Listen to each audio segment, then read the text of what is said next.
Це проєкт «Відновлення міст». Сьогодні наша команда розкаже вам про Львів, в якому російські ракети пошкодили 17 багатоквартирних будинків на одній лише вулиці Стрийській. Людина собі, там, де їй зручно, знайшла в оренду приміщення, і місто їй компенсовувало за це гроші. Воно працює до сьогодні. Тобто ми прийняли рішення, що так буде, поки ці будинки не будуть відновлені. Покажемо, як функціонує центр «Незламні матусі», який надає прихисток матерям з дітьми. Як для архітектора, для мене було важливо не лише зробити фізичну модель житла, як тимчасовий прихисток, а цікаво було переосмислити взагалі поняття тимчасовості. Побуваємо в бібліотеці, столітні приміщення якої відновили, створивши сучасний культурний простір. Харківська школа архітектури – це схід України. Так. Городок – це захід України, Так, і схід і захід разом. Тобто нема кордонів внутрішніх, нема бар'єрів. Оце і є справжня інклюзивність. Так. Мене звати Марко Савицький. Я архітектор та громадський діяч. Разом з Ukrainer ми будемо досліджувати відбудову українських міст під час війни, їхню ідентичність та розвиток. Я стану вашим провідником в проєкті «Відновлення міст». Ми спробуємо зрозуміти, як буде відбудовуватись наша країна, розкажемо про натхненні проєкти, успішні кейси та небайдужі організації, які вже сьогодні повертають життя у постраждалі внаслідок війни міста. Вітаю! Сьогодні наша знімальна група завітала у моє рідне місто Львів. І хоча Галичина знаходиться далеко від лінії бойового зіткнення, відновлення відбувається і тут. Однак воно зосереджене на відбудові не лише того, що зруйновано росіянами. Тут відновлюють та будують об'єкти, які належить створювати у тиловому місті. Попри те, що Львів розташований у глибокому тилу, тут, на жаль, не обійшлося без руйнувань, спричинених росіянами. 6 липня 2023 року місто зазнало наймасштабнішого ракетного обстрілу. Загалом тієї ночі на вулиці Стрийській російськими ракетами було пошкоджено 17 будинків. Про їх відновлення ми поговоримо з Любомиром Зубачем, заступником міського голови з містобудування. Доброго дня. Вітаю. Дуже дякую, що знайшли час поговорити з нами, з нашою командою. В нашому проєкті «Відновлення міст» ми знімаємо серію про Львів.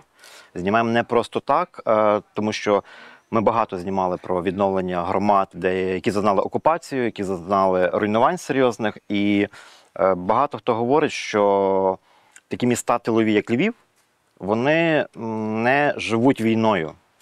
Вони живуть якимось там умовними, ілюзорними фестивалями, умовними кав'ярнями і так далі. Тобто люди не відчувають війни.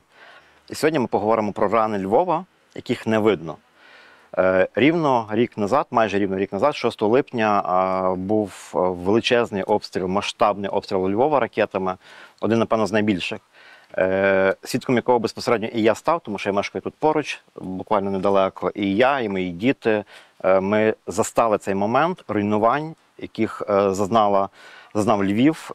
Були, на жаль, люди, які загинули, наші містяни, львів'яни. Цей будинок, біля якого ми знаходимося, він мав пряме влучання з найбільшими жертвами рік тому. Як ви, як представник міської влади, зреагували в перші моменти, перші хвилини, коли ви дізналися були сповіщені про те, що тут йде таке руйнування? Які кроки влади були міської під час цієї великої катастрофи? Вітаю. По-перше, мені здається, що цей ракетний удар, який був рік тому, він такий був, як на мене, дуже такий поворотний момент взагалі в цьому періоді життя міста Львова, тому що мені видається, що власне після того всі кінцево зрозуміли, що війна не є далеко, вона є близько. Найбільше на вулиці Стрийській постраждали 4 будинки. Пряме влучання ракети зруйнувало один будинок вщент. Ще 3 сусідні будівлі були зруйновані до рівня 2-3 поверхів. В інших будинках від вибухової хвилі було вибито вікна та двері, зірвано дахи та покрівлю. Рік часу вже минув. ми бачимо, що відновлено фактично конструктиву та тектоніка будинку відновлена. Роботи всередині, на які вони стадії? Тобто, коли орієнтуєтеся, люди змогли би повертатися. Ну, ми пройшли етап так званих аварійно-відновлювальних робіт, який там включав цілий комплекс цих робіт. Це починаючи від демонтажів, бо насправді були якби частини будівлі, які навіть могли виглядати, що вони збереглися, але вони були пошкоджені, там були тріщини, їх треба було повністю демонтувати. Тому ця частина була зреалізована. Після цього, власне, відновлювали перекриття, відмуровували поверхи, влаштовували дахове перекриття, вікна, двері. Тобто це зайняло там певний час, але я вважаю, що люди відповідальні за ці роботи, зокрема це комунальне підприємство «Рембуд», це все організовували, вони працювали доволі оперативно і якісно. По зовнішніх роботах зрозуміло, тобто зроблено досить швидко насправді, і було би добре подивитися взагалі, що всередині, тобто який об'єм робіт, якщо можна туди потрапити, якщо ми не будемо перешкоджати роботам. І, звичайно, ми можемо зайти в будь-який будинок, пройтися там навіть по всіх поверхах, зайти на дах, можливо, в якусь квартиру. Тоді запрошуйте. Прошу.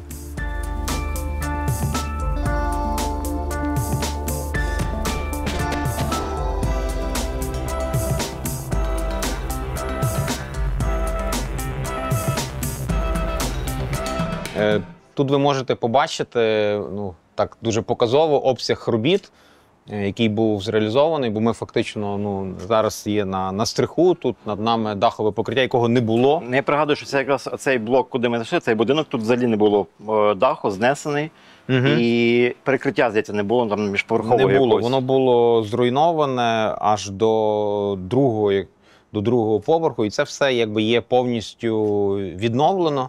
І цей будинок, він насправді такий, мабуть, найскладніший був, бо він знаходиться на куті такої радіальної форми.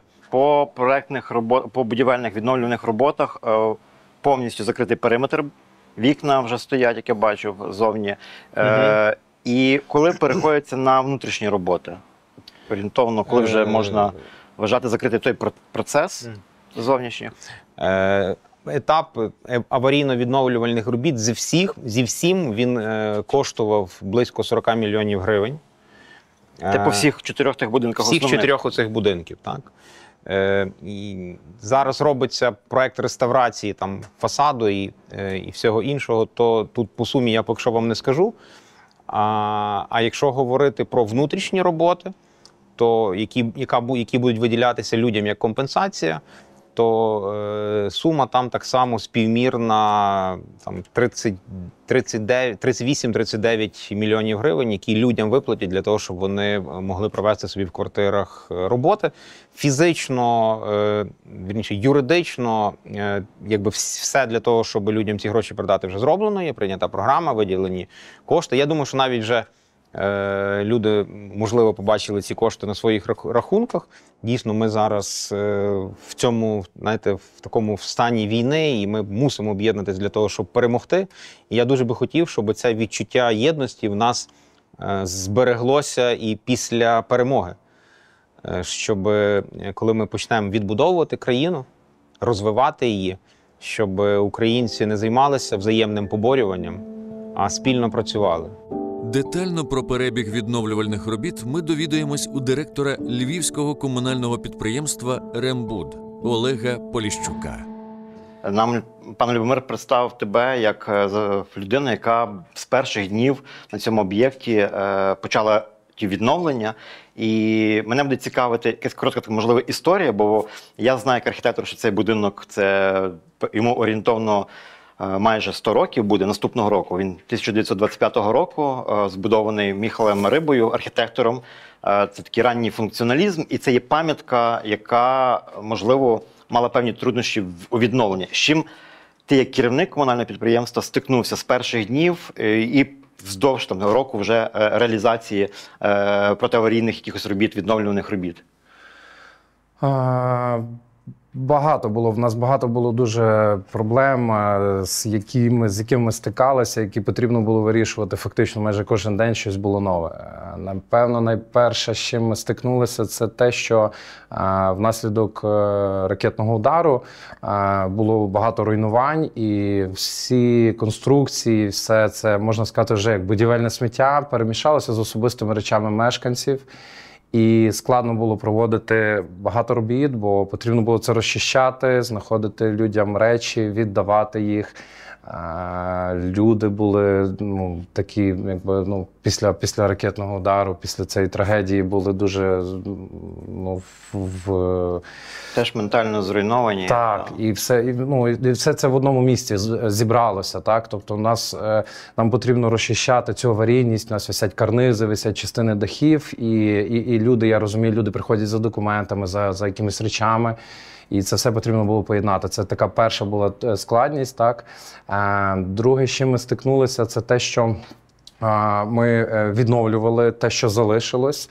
І всі матеріали, які використовувалися ще 100 років назад, це починаючи з австрійської цегли, яка має інший формат, інший розмір, інші січення димоходів. Все це ми мусили поєднувати з теперішніми матеріалами.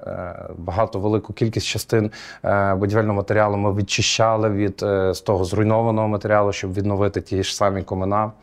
Ось. Це такі були труднощі, що пов'язані з історичною цінністю будівлі. Так?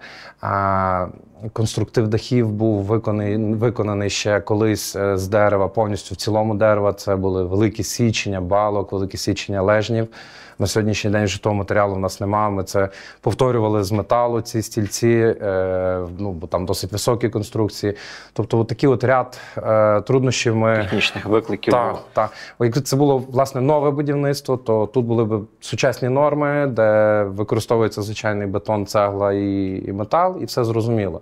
А тут потрібно було в деякій мірі поєднати одне з другим, щоб воно склалося. Взагалі роботи з першого дня відбувалася скажімо так, співпраці з управлінням охорони історичного середовища? Так. Ми маємо рекомендації від них, ми відновлювали вікна, в нас ви можете побачити вікна. Я тому питаюся, тому що я бачу, що вікна не просто дерев'яні, поставлені, але от саме членування вікон, імпости, вони фактично такі, як були. Тобто вони згідно рекомендацій історичного середовища, так. Тобто вікна, дахи, це все... Які ще, от ми знаємо по цьому будинку, що тут збережені, відновлені максимально, це покриття даху дахівкою, там бобровий хвіст, є дерев'яні вікна. Які ще елементи, скажімо так, є предметом такої охорони, цінності, які відновлюються і будуть відновлені? Сходи. У нас збірні сходи, які мають монолітний матеріал, перемішаний з крихтою. І цей матеріал має певний колір, певний відтінок, певну форму. Вони повністю збірні, вони набиралися. Ви їх відновлювали? Бо дуже часто просто заливають монолітні сходи, ні, ми повністю відновили. Потім плиточку кладуть зверху. Ні, ми повністю відновили, тобто підібрали той самий колір, ту саму форму, ті самі четверті, виступи, все це відновили. Ось, зараз буде ще дуже подібна ситуація з перилами, тобто тут ковані перила, їх також потрібно відновити, щоб вони були такі автентичні, як колись. І будуть відновлені? Так. Можливо, в таких будинках старих, у них є пам'ятками завжди, я як архітектор знаю, внутрішні двері в квартири, вони багато модернізовувалися, так скажемо, так, мінялися за часів радянської влади, яка нехтувала взагалі естетикою і пам'яттю, вони знищились. Чи є якась програма відновлення, уніфікації вхідних дверей? Вхідні двері в квартири, в нас зараз ми очікуємо вже на виході проєкт реставрації, де будуть ці всі двері відображені. Зараз на сьогоднішній день в нас є змонтовані двері вхідні в під'їзди, то це ми також повністю повторили такі двері, як вони фактично колись були. Вхідні брами. Нові чи відреставровані? Нові. Там, власне, відреставрувати не було що. Вони були повністю від ударної хвилі вигнуті, виламані, там вже все. Дякую за роботу, дякую за можливість людям повернутися в свої доми. Це зараз дуже важливо відчути свій дім. Дякую. Так, дякую.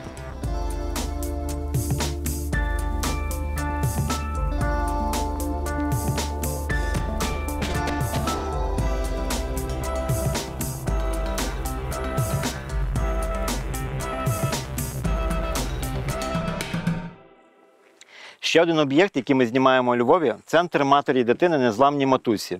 Тут живуть вагітні і жінки з дітьми, які через війну змушені були покинути свої домівки. Центр був спроєктований і збудований в рекордні 3 місяці. Про особливості проєктування центру ми сьогодні поговоримо з архітектором Тарасом Суликом. Повномасштабне вторгнення, місто Львів, як такий гуманітарний хаб, прийняло і пропустило через себе велику кількість громадян наших, українців. І коли до тебе звернулися з цим проектом, що це було? Потреба, вимога часу, чи це була якась системна, планована, проектна, якісь проектне питання? Як до тебе звернулися, що треба зробити саме цей центр? І чому саме незламні матусі?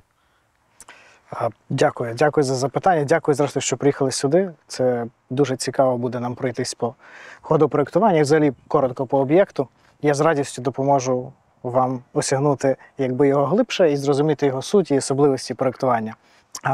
Цікавим в цьому проєкті є те, що він не так є про архітектуру, як про вирішення власне питання, яке нагально постало в певний момент.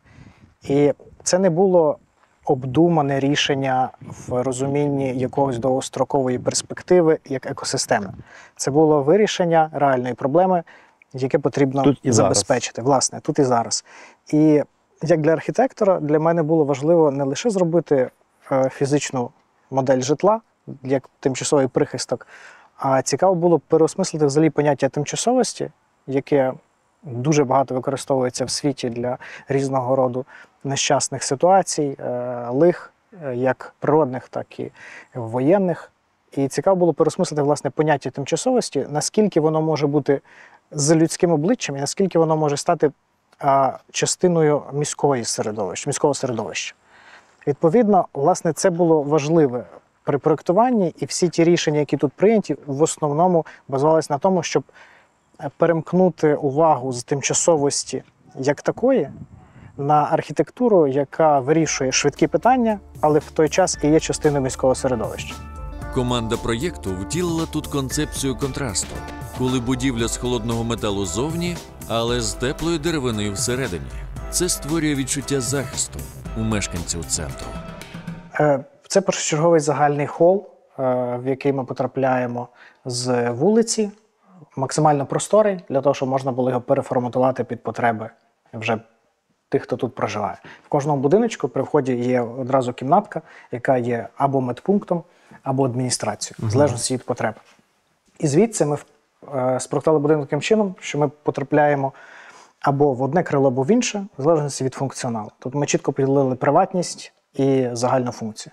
Тобто ці сходи ведуть на другий поверх, цей простір приватний, і за мною цей простір загальний, і за мною простір повністю приватний з кімнатами, де проживають. Скільки кімнат взагалі прораховано в проєкті? Близько 12-13 кімнат в будинку кожному.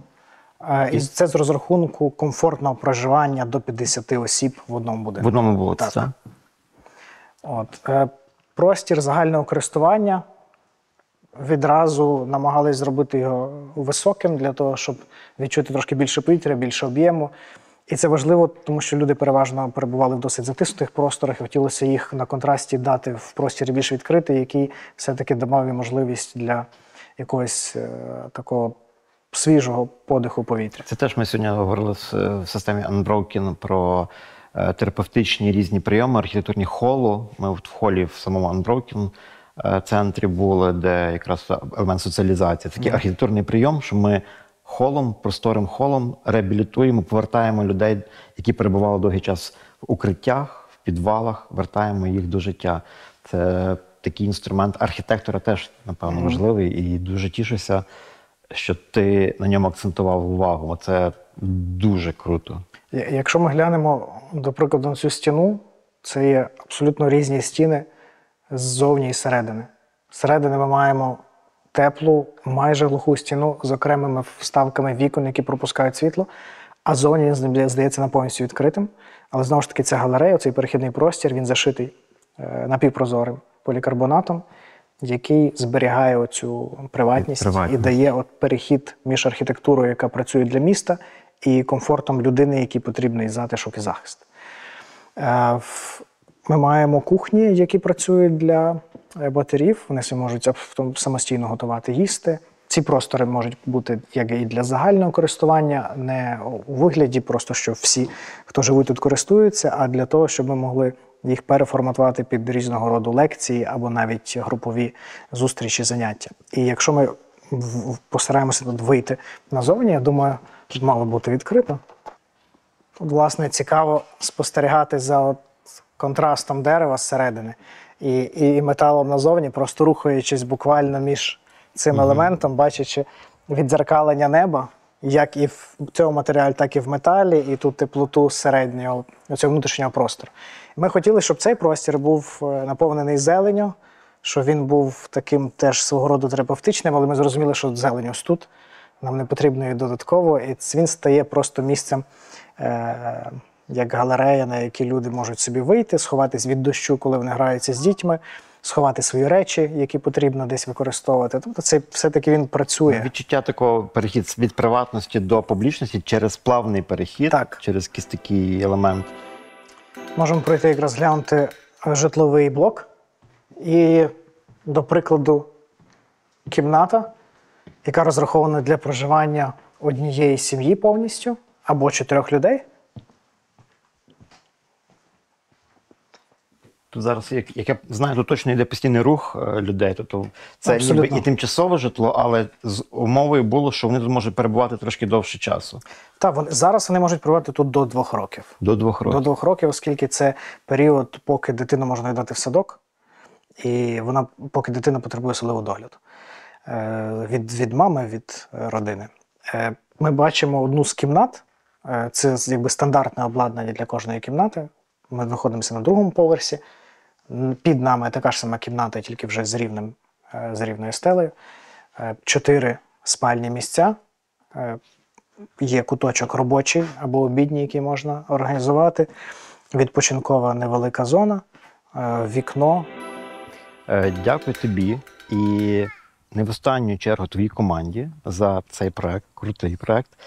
Дякую, що провів екскурсію, на якій я вперше потрапив, так глибоко проник і за розмову. І я думаю, що нашим глядачам це буде неймовірно цікаво. І для різних громад України, які відновлюють міста, не лише для тилових міст, які забезпечують гідне тимчасове помешкання для українців, а і ті, які відновлюють свої громади, це буде дуже класним таким кейсом, класним прикладом для наслідування підходу до архітектури. Тому ще раз дякую тобі за цю роботу.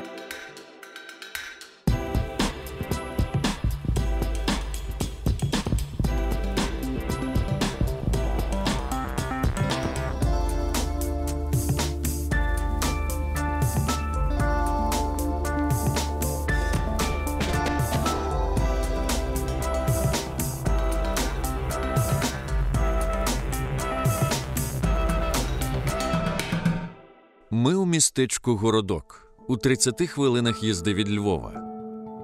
Тут нашу увагу привернув унікальний приклад перетворення старого приміщення у сучасний багатофункціональний простір. Цій будівлі місцевої публічної бібліотеки понад 130 років, останні з яких приміщення критично потребувало оновлення. За підтримки партнерів з центру «Цедос» вдалося реалізувати проєкт. Про його унікальність розпитаємо у директорки Городоцької публічної бібліотеки Юлії Дурбак та начальниці відділу економічного розвитку городка Іриною Точеною. Коли ми вивчали інформацію про бібліотеку, яку вдалося відреставрувати, от занурюючись в сам процес, виникло дуже багато питань, відповідь на які може стати таким хорошим дороговказівником для тих громад, які мають такі самі об'єкти, такі самі виклики, такі самі проблеми. І тому давайте сьогодні поговоримо про те, що це був за проект, поговоримо про те, як вдалося громаді і владі в такій спільній дії створити об'єкт для спільнотворення. Тому що основна ідея, концепція цієї бібліотеки – це ідея спільнотворення.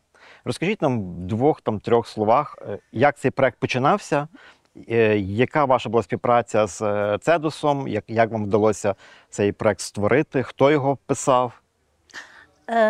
Справді, в час війни дуже обмежені можливості розвиткові.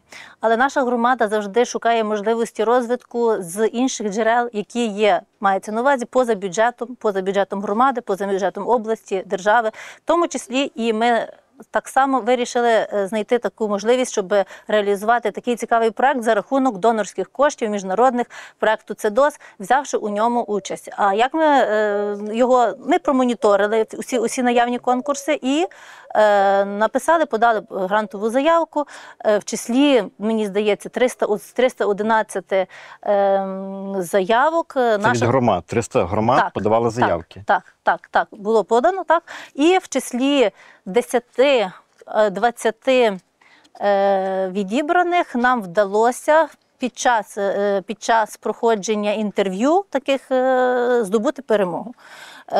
Одній з 10 громад в Україні нам повірили в те, що ми хочемо зробити тут гарний, доступний фізично простір, де будуть творитися спільноти, тобто це люди, які єднаються, згуртовуються за якимись певними тематиками, скажімо, це і дитяче дозвілля, це і дозвілля молоді, це і якісь такі культурні заходи, зокрема презентації, ми вже мали тут презентацію книжок, виставку картин, тобто це такий простір мультифункціональний, де кожен з наших мешканців за бажанням може прийти вільно і провести час, чи книжку почитати, чи згуртуватися, чи пограти гру, чи провести якийсь захід, тобто в такому от форматі. Наскільки вплинуло, це риторичне, звичайно, питання, але бо я знаю на нього відповідь, досліджуючи такі перетворення таких просторів, наскільки вплинуло і на колектив, і на відвідувачів оцей новий простір, сучасний простір, наскільки він вплинув на їхнє бажання тут працювати, що стосується колективу, залишатися тут, наскільки в них ініціативність з'явилася? За колектив, думаю, можемо поцікавитися думкою дівчат. Ваше спостереження? Дівчата, наскільки я бачу, вони задоволені, що то і оновилося, і в нас і оновилося трошки матеріальне забезпечення. Ми закупили і комп'ютери, і проектори, якого в нас не було. Тобто десь в якомусь плані воно трошки це покращило. То, що і дівчатам покращилась матеріально-технічна база, нові столи, крісла, кафедри, стелажі, воно набрало зовсім інакшого вигляду, ніж воно було. Який був бюджет проєкту? Тобто ми про які кошти говоримо? Чи це все фінансування йшло фонду, чи це так само і місто, громада теж дофінансовувало частину? Тобто про які суми йдеться в тому проєкті? І що це не є якийсь там секрет, бо ми ж говоримо про відкритість і фінансову відкритість. Так. Бюджет проєкту з сторони ЦЕДОСу, тобто гранту, становив 1 мільйон гривень. 1 мільйон гривень за умовами конкурсу співфінансування, яке мала забезпечити громада, це було 20%, тобто 200 тисяч гривень. Але зважаючи на важливість проєкту, як я вже зазначала, на гарно злагоджену роботу і розуміння потреб громади, було залучено і з міського бюджету спрямовано більшу суму коштів і вдалося зробити більше, ніж було заплановано в проєкті. От в самому центрі дуже багато, ми дивилися по фотографіях, де була така репрезентація ремонту, який там зроблений, тих реставраційних робіт. І я, як архітектор, помітив, що дуже багато є дуже толерантного підходу до спадщини, і в той же час дуже багато є таких сучасних підходів до створення простору. І я прочитав вашу фразу, десь вона звучить приблизно так, що ви створюєте нові сенси на старій цеглі. На старих фундаментах. На старих фундаментах. Так. І щоб такий проєкт створити, має бути команда проєктантів. Хто робив проєкт? Це архітектурна студія, напевно, робила, яка разом з вами була в партнерстві. Хто це? Значить, такі деталі в архітектурі, пропозиції щодо їхнього втілення, були здійснені нами за підтримки архітектора Артура Желізнова. Той місцевий? Ні, він є з Харкова, він представляв Харківську архітектурну школу. Так, Харківську архітектурну школу. І я хочу сказати, що всі деталі в цьому просторі були обговорені. Це я вам кажу чесно, це було досить таки непросто, бо було 3 сторони, був виконавець, був архітектор, були цільова аудиторія, які мала там свої побажання. І насправді кожен елемент давався дуже непросто, бо будівельники казали, ой, це неможливо зробити. Архітектор казав, ні, має бути так. І от шляхом такого компромісу, постійних діалогів і такого спільної роботи вдалося досягнути таких, як ви кажете, цікавих і оригінальних рішень, де водночас і збережені старовинні якісь такі елементи, і є вкраплення нових підходів.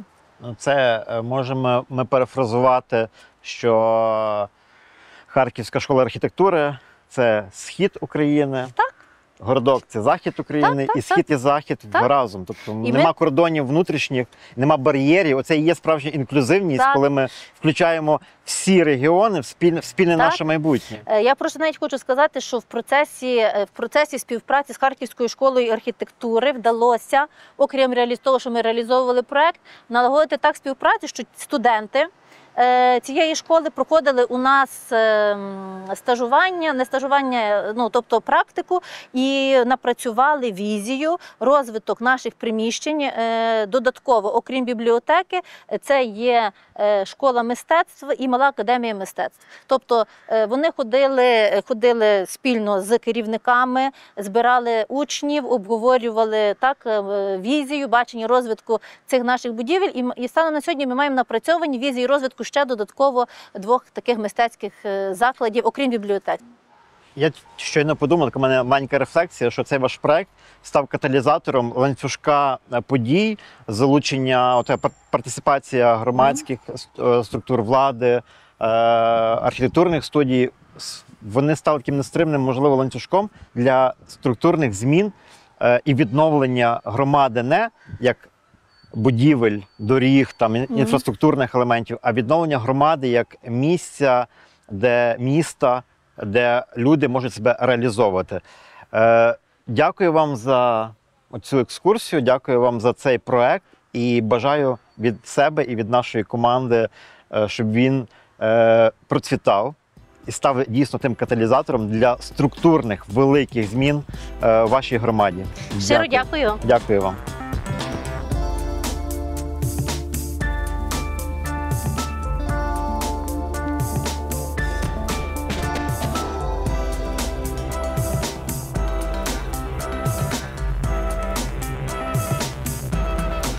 Починаючи свої рефлексії, які складні насправді після мого рідного міста, першим я би хотів, напевно, і роз'яснити, чому саме місто Львів.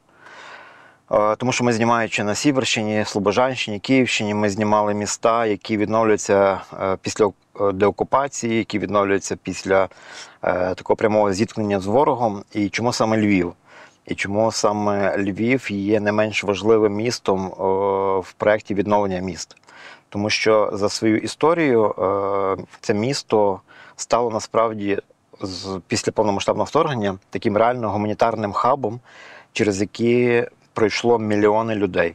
Мільйони людей пройшло, сотні тисяч людей залишилося тут жити, і місто отримало, знову ж таки, свої нові виклики, як відновлюватися в умовах війни, як відновлювати свої спроможності після нашої перемоги, адже місто, яке було туристичним, мусило шукати якісь свої наративи. І мені дуже сподобалася розмова з архітектором Тарасом Суликом, така насправді дуже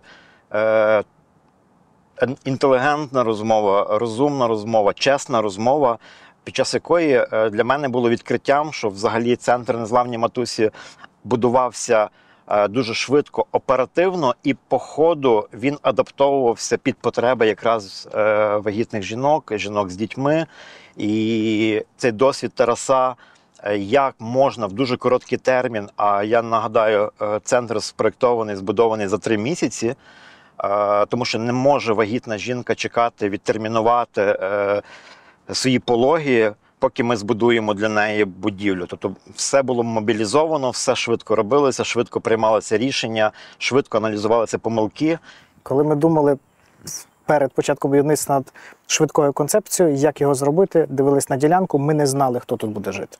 Все відбулося надзвичайно швидко. Як тільки ми почали будувати, і як ми зрозуміли локацію, ми зрозуміли перспективи і можливості, тому що надало поштовх не тільки як для будівель, так і для середовища, в якому ми знаходимося, для його ревіталізації. І тоді ми зрозуміли, що це справді може бути чудове місце, яке не лише про тимчасовий прихисток, але й про ціле середовище, яке також лікує і дозволяє відчути себе більш комфортно. І очевидно, що місто обрало ту категорію людей, яким це було найбільш потрібно і для якої це найбільш актуально.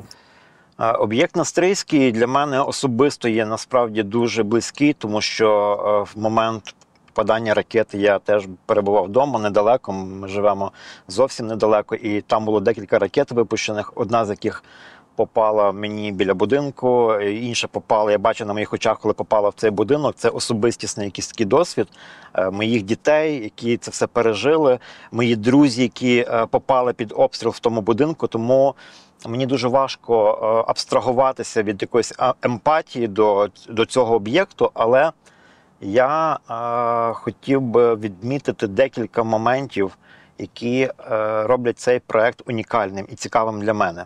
По-перше, мені заімпонувало, що місто не шукало кошти донорів, спонсорів, міжнародних партнерів, а знайшло спроможність само забезпечити своїх мешканців житлом тимчасовим. Для мене відкриттям було, що існує програма компенсації оренди житла для постраждалих внаслідок ракетного обстрілу мешканців. Тих людей, які там проживали, було переселено. Спочатку їм надали, власне, ті тимчасові помешкання, які були в наявності, щоб люди десь тимчасово собі проживали. Після того прийняли рішення, власне, перейти на форму компенсації. Тобто люди отримували певну компенсацію на оренду і самі собі шукали, де вони можуть жити. Вони цією компенсацією місто компенсувало їм витрати на проживання в орендованих приміщеннях? Людина собі, де їй зручно, знайшла в оренду приміщення, і місто їй компенсовувало за це гроші. Воно працює до сьогодні. Тобто ми прийняли рішення, що так буде, поки ці будинки не будуть відновлені. Відновлення бібліотеки в городку, воно характерне тим і цінне тим, унікальне тим, що це є невелике містечко, яке змагалося з понад 300 громад, брало участь в проєкті. Це такий меседж про те, що завжди є шанс перемогти, незважаючи на кількість учасників, складність проєктів. Головне, щоб було бажання.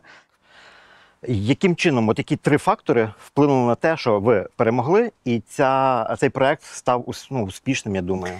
Я думаю, що одним з визначних умов перемоги була сформована команда. Тобто, команда, дуже гарно налагоджена співпраця влада, громадськість, донор. Тобто партисипація громади відбулася тут на високому рівні? Так, на високому рівні. І ще один з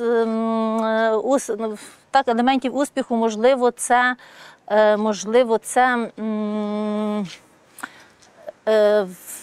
заявлена програмна діяльність, тобто, що цей простір буде живим, що він буде наповнений діяльністю. І це мене насправді дуже вразило. Фраза одна, яку я прочитав в анотації до конкурсу, до тендеру, який розроблявся, там звучало воно так: для того, щоб створити щось спільно і якісно, нам не треба ставати однаковими.